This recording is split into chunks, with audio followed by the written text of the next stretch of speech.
자, 이 소설가 구보시의 일일이라고 하는 게 7장에 나오는데, 일단은 여러분 교재 7장 제일 앞에 봐봐요. 제일 앞에. 사진 나오는 거 있죠? 제일 앞에. 소설가 구보시의 일일, 작가는 박태원이죠. 1909년생이고 86년 돌아가셨는데, 고혈압으로 사망해. 고혈압으로 사망했고요. 현대, 그래서 여기서, 좀 읽으면 설명드릴게요. 밑에 소설가, 호는 구보. 밑에 보세요. 서울 수중박골에서 약국을 경영하는 박용환의 차남으로 출생했다. 어려서부터 이야기책을 좋아했고 경성사범보통학교 경성제일고등보통학교를 거쳐서 1930년 일본 호세이 대학 예과를 중퇴했어요. 옛날 그 작가들은요 주로 일본에서 공부를 많이 하는데 공부를 이렇게 다 마친 경우가 많지 않아요. 다니다가 중퇴하고 김소월도 일본에서 뭡니까? 대학을 다니다가 그만두고 이게 대학을 졸업한 사람이 별로 없어요. 여러 가지 상황으로 인해서 하여튼 그렇습니다. 그래서 중퇴했고요. 이태준, 정지용, 김기림, 이상 등과 함께 구인회는 아까 이야기했죠. 9사람의 모임이 구인회거든요. 활동했고 소설가 구보시 1일 천변풍경 밑줄 쳐보세요. 천변풍경은 천변이라는 게 어디냐? 청계천변이에요. 청계천변. 그 천변이라고 하고요. 이 천변풍경은 무슨 소설이냐면 세태소설이라고 해요. 세태소설. 세태를 나타낸다고 해서 천변풍경을 발표했다. 6.25 때 월북해서 평양문학대학 교수로 재직하다가 1956년 남노당 계열로 작품 활동이 금지되기도 했다. 1960년 작가로 복귀해 역사소설 창작에 몰두하여 계명산천은 밝아오느냐 갑오 농민전쟁을 집필했고 여기 나오죠. 86년에 원로 사망해요. 고혈압으로 사망합니다. 자, 이 소설가 구보시의 1일은 몇 년 작품이냐면 1934년 작품이에요. 1934라고 써놓으세요. 34년 작품입니다. 이건 어떤 내용이냐? 소설가 구보시의 1일이 나타내는 건 뭐냐? 이렇게 써보세요. 이 주제가 뭐냐라고 물어본다면 이렇게 이야기할 수 있어요. 자, 써보세요. 소설가 구보시가 집을 나서 하루 동안 고독과 소외, 행복에 대해 생각하며 근대 도시 경성을 관찰하고 산책하는 이야기. 다시요. 소설가 구보시가 집을 나서 하루 동안 고독과 소외, 행복에 대해 생각하며 근대 도시 경성을 관찰하고 산책하는 이야기. 이게 경성, 서울을 경성이라고 했잖아요. 관찰하고 산책하는 이야기입니다. 그래서 이제 이걸 좀 더 유식한 말로 뭐라고 하냐면 이 이야기를 뭐라고 하냐? 고현학이라고 그래요. 혹시 여러분 고현학이라는 말 들어봤어요?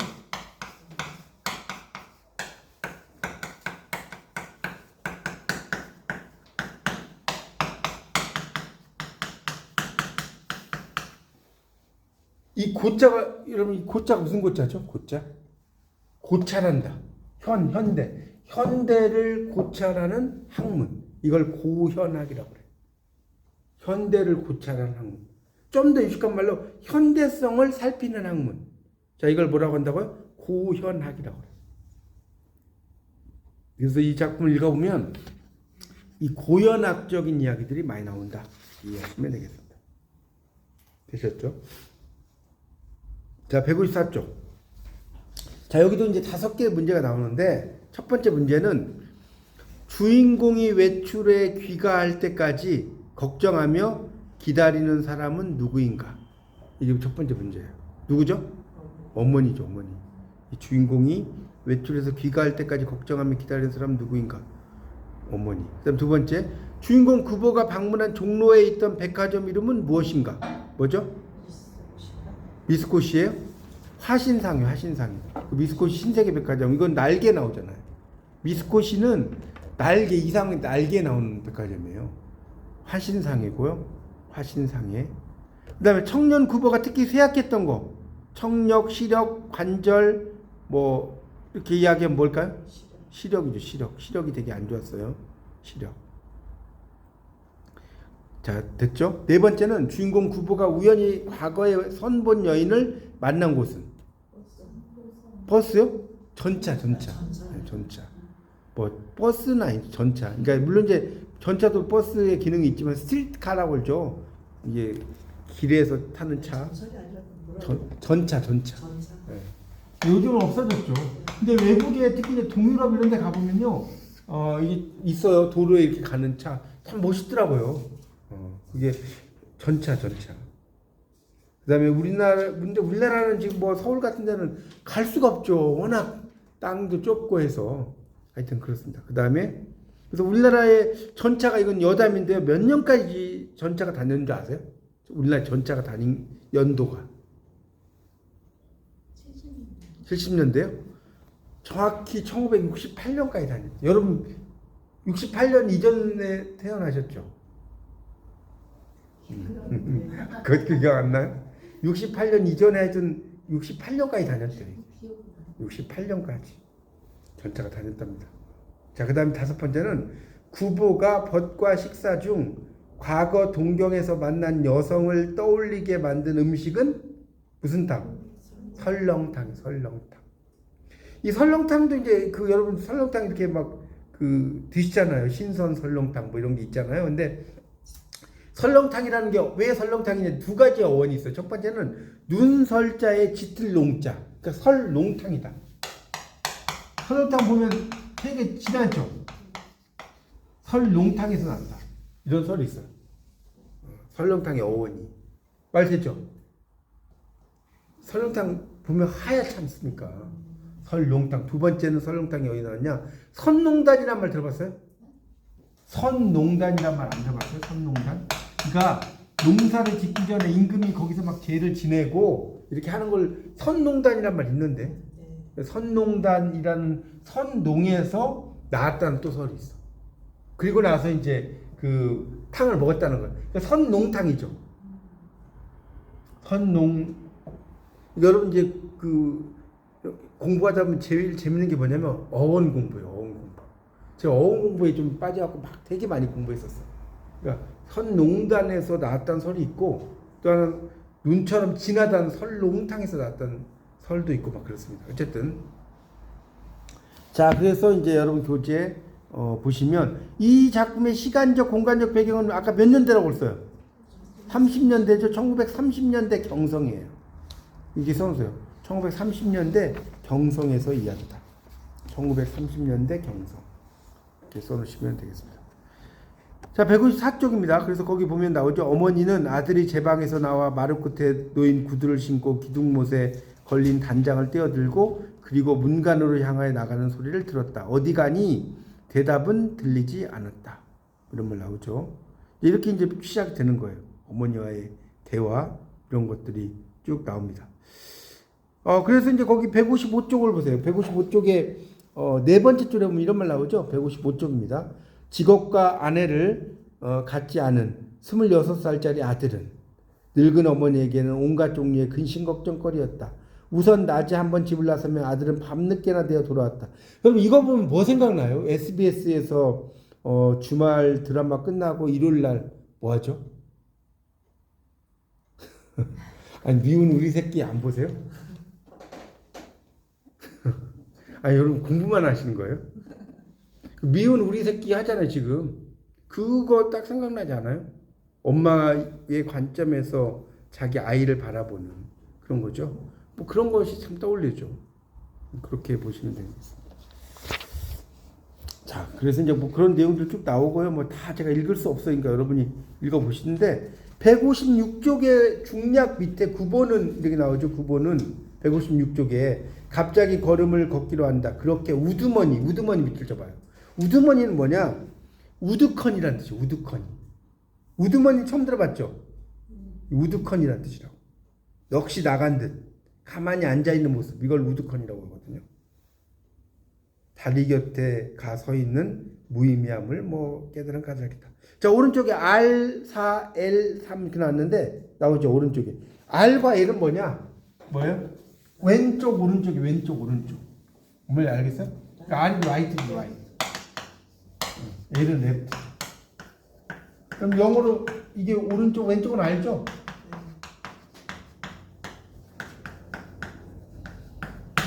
오른쪽 왼쪽을 이야기하는 겁니다. R과 L은.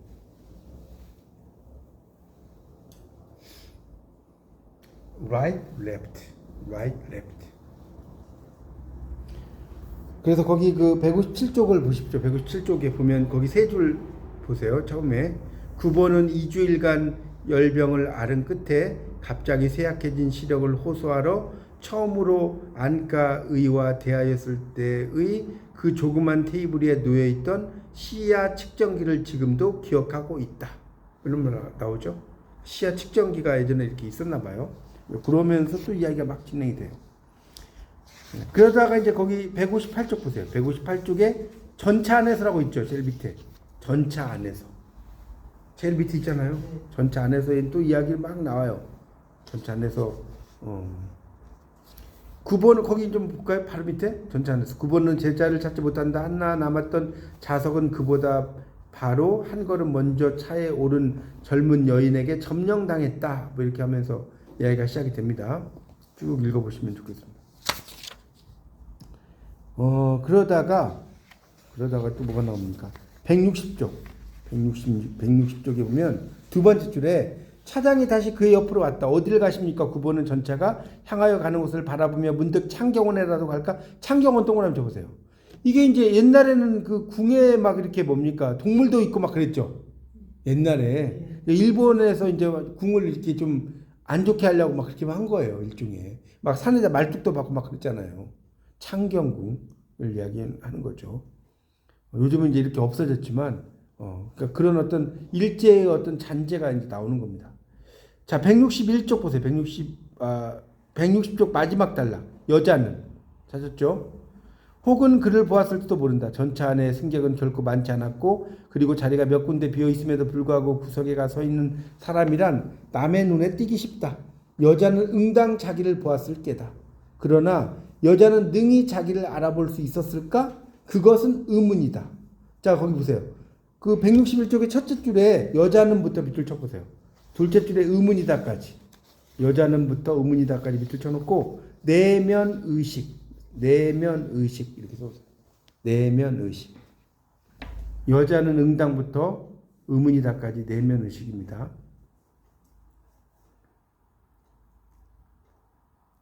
자, 그렇게 이해를 하시면 되겠고요. 그 다음에 이제 162쪽 나머지 좀 건너뛰고요. 거기 162쪽에 보면 중략이라고 써졌죠. 중략에서 한 4줄 올라가 보세요. 중략이라고 써진 거 있죠. 거기 4줄 올라가면 끝에 봐요. 눈치챌 때 있죠. 여자는 그러한 자기를 얼마나 천박하게 생각할까. 그래, 구보가 망설거리는 동안, 이 망설거린다는 건 뭐냐면 요즘 말로 망설이는이라는 뜻이에요. 그걸 옛날 망설거리는 쓴 겁니다.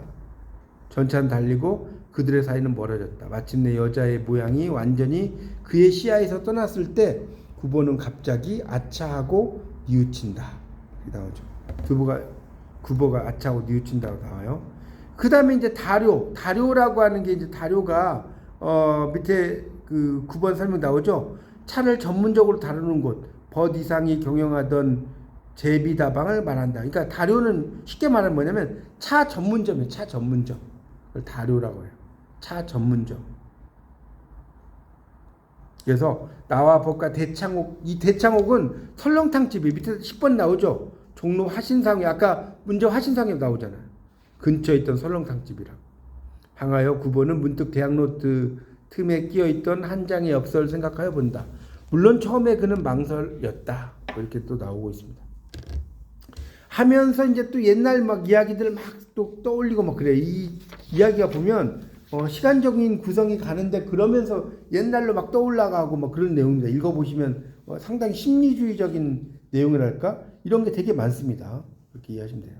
자, 거기 165쪽 보세요. 165쪽. 거기 중략 처음에 밑에 다음 단락.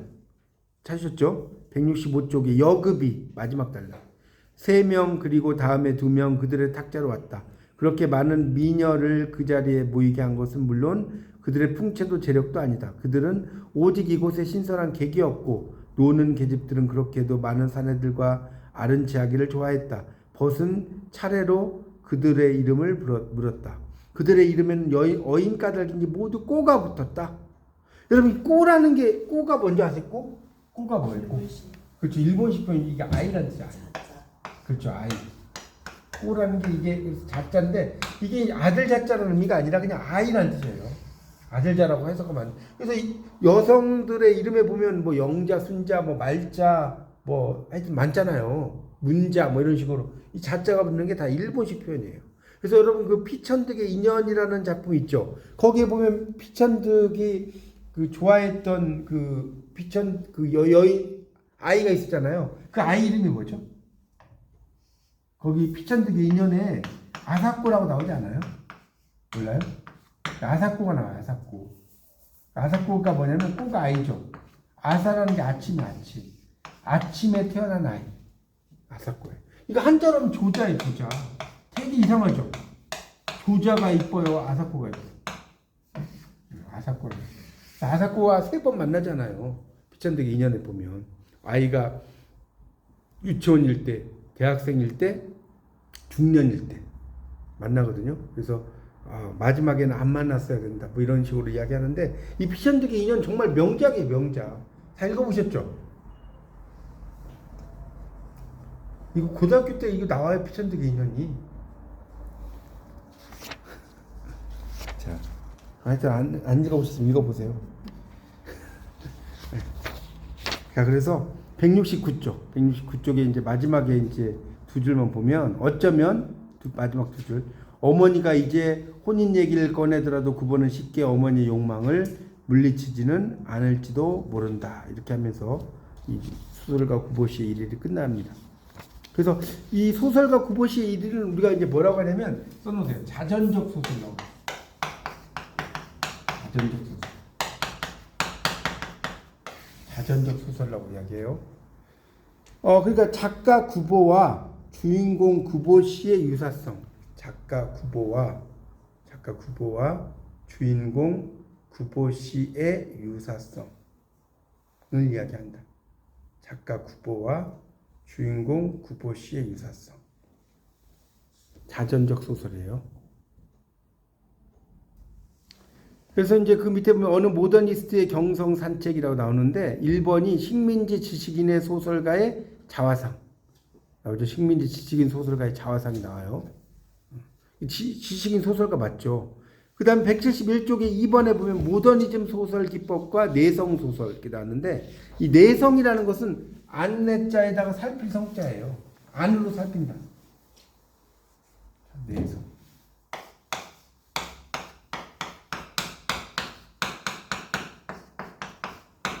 안내자에다 살필 성자입니다. 그러니까 자기를 돌아본다는 소리예요. 내성이라는 것. 나를 돌아보는 소설이다. 이렇게 이해하시면 되겠습니다. 여기 뭐 길게 뭐 복잡하게 나왔는데 그렇게만 이해하시면 돼요. 그 다음에 172쪽에 보시면 172쪽에 3번이라고 써진 거에 보면 이렇게 나오죠. 소설 속의 경성과 산책자의 의미. 172쪽 3번. 결국 이제 구보시의 뭐가 소설이 되는 거예요? 산책이 소설이 되는 거죠. 소설가 구보시의 일을 보면 이 구보시가 산책을 하잖아요. 여기저기. 이게 소설 된다고. 이렇게 이제 이해하시면 돼요. 그러니까 결국 거리 산책이 소설 쓰는 과정인 거예요. 이 책을 읽어보면. 그런 이야기입니다. 그렇게 이해하시면 되겠습니다. 그래서 거기 그 172쪽에 마지막 보면 화살표 나온 거 있죠. 보이시죠? 이게 집에서 나와가지고 쭉 가는 내용이에요. 이게 줄여놓은 겁니다. 이렇게. 읽어보시면 되겠고요. 자, 그 다음에 거기 그 174쪽 4번을 보면 구보시의 계보와 문화 콘텐츠라고 나와요. 174쪽에. 구보 박태원의 자전적 작품 소설가 구보시의 일일은 현대문학사에서 지속적으로 생산되고 있다. 널리 알려진 최인훈의 소설가 구보시의 일일 이것도 있어요. 또 주인석의 소설가 구보시의 하루, 황영미의 구보시의 더블린 산책. 더블린이라고 하는 곳이 이제 아일랜드에 있는 그 지명이죠. 더블린.